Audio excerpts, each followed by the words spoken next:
గతమెంతో ఘనం విప్లవాల పిడికిలి కానీ ఇప్పుడెందుకు అలికిడి లేకుండా పోతోంది.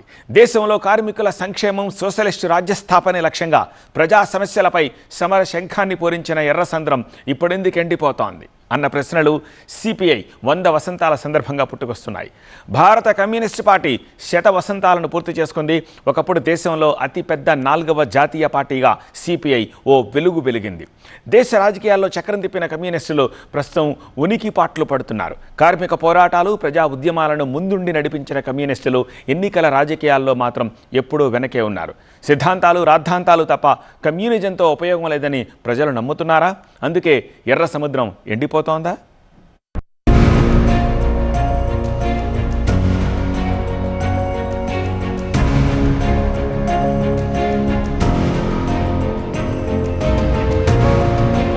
తెలుగు రాష్ట్రాల్లో సిపిఐ ఆవిర్భావ దినోత్సవ వేడుకలు ఘనంగా ప్రారంభమయ్యాయి.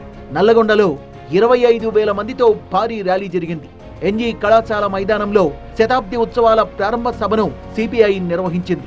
పార్టీ ఆవిర్భవించి 100 ఏళ్లు పూర్తయిన నేపథ్యంలో ఏడాది పాటు ఉత్సవాలు నిర్వహించనుంది. ముగింపు ఉత్సవాల్లో భాగంగా 2025 డిసెంబర్ 26న ఖమ్మంలో సుమారు 2 లక్షల మందితో ప్రదర్శన, బహిరంగ సభ నిర్వహించాలని నిర్ణయించారు. కాంగ్రెస్ కి దాని సిద్ధాంతం ఏంటి, మన సిద్ధాంతం ఏంటి?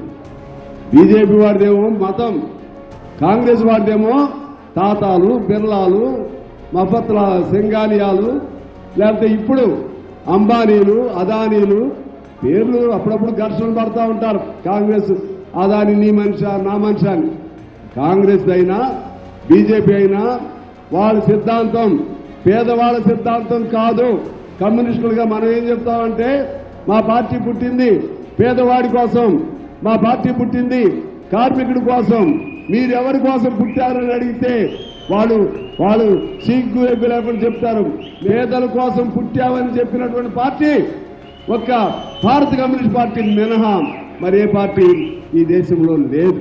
భారతదేశ చరిత్ర, కమ్యూనిస్ట్ పార్టీ చరిత్ర, ఈ రెండు పెనవేసుకుపోయినటువంటి చరిత్ర ఇది.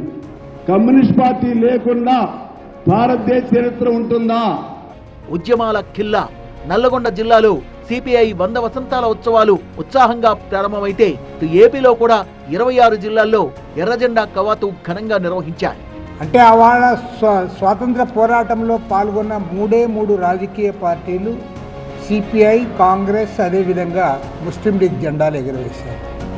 అంతేకాకుండా తెలంగాణ సాయుధ పోరాట కాలంలో భారత కమ్యూనిస్ట్ పార్టీ, ఆంధ్ర మహాసభ, ఎర్రజెండా ఆధ్వర్యంలో జరిగిన పోరాటంలో 4,000 మంది రక్తతర్పణం గావించి 10 లక్షల ఎకరాల భూములు పంపిణీ చేశారు.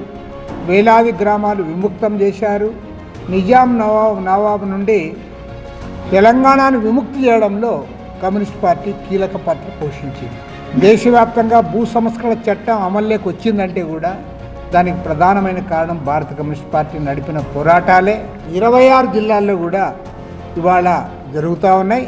ఈ సంవత్సరం అంతా కూడా ఇవాళ వామపక్ష భావజాలాన్ని, కమ్యూనిస్టు ఉద్యమాన్ని ముందుకు తీసుకోవడానికి ఈ కార్యక్రమాలు చేపట్టాం. కమ్యూనిస్టుల చరిత్ర లేనిదే భారతదేశ చరిత్ర లేదన్నది సిపిఐ నేతల మాట. వాస్తవమే. గతమెంతో ఘనకీర్తి, వర్తమానం చూస్తే మాత్రం అపకీర్తి అన్నట్టుగా మారింది. 1940లో ఎంతో స్పష్టతతో పుట్టిన భారత కమ్యూనిస్టు పార్టీ 2024 వచ్చేసరికి సందిగ్ధంలో పడింది. పిడికిలి బిగించి ఎన్నో ఉద్యమాలు చేసిన ఎర్రజెండా ఇప్పుడెందుకో వెలవెలబోతోంది. కారణం, కమ్యూనిస్టు సిద్ధాంతాలు గొప్పవే కానీ ఆచరణలోనే అమలు కావడం లేదు. అందుకే ఒకానొక సమయంలో భారత అగ్రపార్టీలకు ప్రత్యామ్నాయంగా వెలిగిన పార్టీ ఇప్పుడు ఉనికిపాట్లు పడుతోంది. కార్మికుల సంక్షేమం, సోషలిస్టు రాజ్యస్థాపనే లక్ష్యంగా ఏర్పాటైన భారత కమ్యూనిస్టు పార్టీ 100 ఏళ్లు పూర్తి చేసుకుంది. ఒక్కసారి చరిత్రలోకి వెళ్తే దేశంలో బ్రిటిష్ బానిస సంఖ్యలకు వ్యతిరేకంగా అన్ని వర్గాలు ఉద్యమిస్తోన్న సమయం అది. అప్పటికే దేశంలో కమ్యూనిజం భావాలు కలిగిన ప్రత్యేక గ్రూపులు స్వాతంత్ర సమరంలో పాల్గొంటున్నాయి. కలకత్తా, బొంబాయి, మద్రాస్, లాహోర్ లాంటి చోట్ల ఎవరికి వారుగా వారి తరహాలో కమ్యూనిస్టు గ్రూపులుగా పనిచేస్తున్నారు. ఆ సమయంలో కమ్యూనిస్టు గ్రూపులన్నింటితోనూ 1925 డిసెంబర్ 26 నుంచి 28 వరకు కాన్పూర్లో 300 మందికి పైగా ప్రతినిధులతో సభ జరిగింది. అందులో ఎస్పీ ఘాటే, కృష్ణస్వామి అయ్యర్, జోత్కర్, జానకి ప్రసాద్, ముజఫర్ అహ్మద్, ఆర్ఎస్ నింబకర్, అబ్దుల్ మజీద్, సయ్యద్ హసన్, సింగారవేలు చెట్టియార్ లాంటి కమ్యూనిస్టు అభ్యుదయ భావాలు కలిగిన నేతలు పాల్గొన్నారు. దేశంలో ఉన్న కమ్యూనిస్టు బృందాలు కలిపి ఈ సభలో కమ్యూనిస్టు పార్టీ ఆఫ్ ఇండియా ఏర్పాటును అధికారికంగా ప్రకటించారు. స్వాతంత్ర అనంతరం దేశంలో ప్రధాన ప్రతిపక్షంగా ఎదిగింది సిపిఐ. సోషలిజాన్ని దేశానికి పరిచయం చేసింది. కార్మిక, కర్షక, విద్యార్థి, అభ్యుదయ రచయితలు, ప్రజానాట్య మండలి, మహిళా సంఘాలకు అంకురార్పణ చేసింది. భూస్వామ్య వ్యవస్థ రద్దు, భూసంస్కరణ ఆవశ్యకతపై ఉద్యమాలు చేపట్టింది. సంస్థానాల విలీనంలో కూడా ప్రధాన పోరాట పాత్ర కమ్యూనిస్టు పార్టీది. నిజాం పాలనకు వ్యతిరేకంగా తెలంగాణలో రైతాంగ సాయుధ పోరాటాన్ని చేపట్టింది. 8 గంటల పని, న్యాయబద్ధమైన వేతనాలు, ఉద్యోగ భద్రత కోసం పోరాటాలు చేసింది. అంతేకాదు ఎన్నికల్లో కూడా సిపిఐ కొన్నిసార్లు 3వ స్థానంలోనూ, కొన్నిసార్లు 4వ అతిపెద్ద రాజకీయ పార్టీగాను నిలిచింది. 1952 పార్లమెంట్ ఎన్నికల్లో 49 స్థానాల్లో పోటీ చేసిన సిపిఐ 16 చోట్ల విజయం సాధించింది. భువనగిరి పార్లమెంట్ నుంచి రావి నారాయణ రెడ్డి తొలి ప్రధానమంత్రి నెహ్రూ కంటే ఎక్కువ మెజార్టీతో గెలిచారు. తర్వాత 1957 ఎన్నికల్లో 27 స్థానాలు, 1962లో 29 స్థానాలు, 1967లో 23 స్థానాలు, 1971లో 23 లోక్సభ స్థానాల్ని దక్కించుకుంది. దేశానికి కమ్యూనిజాన్ని పరిచయం చేసిన కమ్యూనిస్టు పార్టీ ఆఫ్ ఇండియా 2 దశాబ్దాల్లోనే సిద్ధాంత విభేదాలతో 1964లో 2గా చీలిపోయింది. Communist Party of India CPI, Communist Party of India Marxist గా ఆ పార్టీ 2 ముక్కలైంది. క్రమేణా సిపిఐ 15 పార్టీలుగా చీలిపోయింది. అప్పటి నుంచే సిపిఐ ప్రభావం తగ్గడం ప్రారంభమైంది. 1977లో 7 స్థానాల్ని గెలుచుకున్న ఆ పార్టీ క్రమంగా తన ప్రభావాన్ని కోల్పోసాగింది. ఈ ధోరణి 2004 వరకు కొనసాగింది. ఆ తర్వాత పశ్చిమ బెంగాల్లో వామపక్ష ప్రభుత్వం పడిపోవడంతో పార్లమెంట్లో వారి ప్రాతినిధ్యం కూడా తగ్గిపోయింది. కేరళలో ఇప్పటికీ సిపిఎం నేతృత్వంలో వామపక్ష ప్రభుత్వం కొనసాగుతోంది కానీ అక్కడ ఒక్క సీటు మాత్రమే గెలుచుకోగలిగింది. గత ఎన్నికల్లో కూడా ఒకే ఒక్క పార్లమెంట్ సీటు గెలుచుకుంది. ఇక్కడ సిపిఎం ఓట్ల శాతం 25.82 ఉండగా ఆ పార్టీకి 6.14% ఓట్లు వచ్చాయి. మొత్తం ఓట్లలో 32% ఓట్లు సాధించిన వామపక్షాలు ఒక్క పార్లమెంట్ సీటు మాత్రమే గెలుచుకోగలిగాయి. పశ్చిమ బెంగాల్, త్రిపురలో అయితే ఒక్క సీటు కూడా గెలవలేకపోయింది.